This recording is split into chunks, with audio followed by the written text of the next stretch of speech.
Sa gitna ng Negros Occidental, isang isla sa gitnang Pilipinas, nakatayo ang Mount Canlaon. Ito ang pinakamataas na bundok sa isla.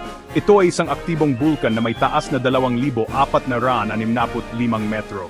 Ang Canlaon ay isang stratovolcano. Ang ibig sabihin nito ay gawa ito sa maraming patong ng lava at abo. Maraming beses nang sumabog ang bulkan na ito.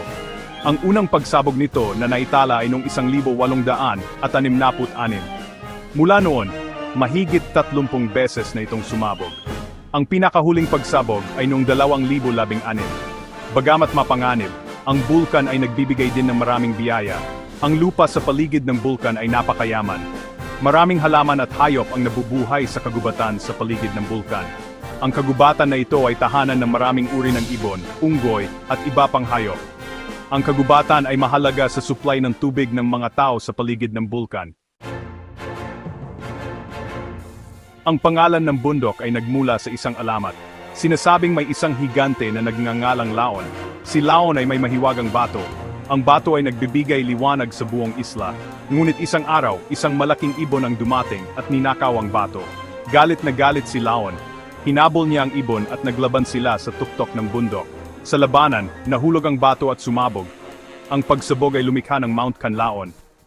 Ang alamat na ito ay nagpapakita ng kapangyarihan ng kalikasan. Ipinapakita rin nito kung paano nakakaapekto ang kalikasan sa buhay ng mga tao. Para sa mga katutubo ng Negros, ang Mount Canlaon ay sagrado. Naniniwala sila na ito ay tahanan ng mga espiritu. Bawat taon, nagdaraos sila ng mga ritual upang humingi ng magandang ani at proteksyon mula sa mga sakuna. Ang bulkan ay mahalaga rin sa turismo. Maraming turista ang umaakyat sa bundok bawat taon. Ang pag-akyat sa Mount Canlaon ay mahirap ngunit napakaganda. Mula sa tuktok, makikita ang buong isla ng Negros. Makikita rin ang mga karatig isla ng Cebu at Panay. Sa kasalukuyan, ang Mount Canlaon ay isa sa mga protektadong lugar sa Pilipinas. Ito ay bahagi ng Mount Canlaon Natural Park. Ang parke ay sumasakop sa 24,557.6 na ektarya. Protektado ang parke upang mapangalagaan ang biodiversity ng lugar.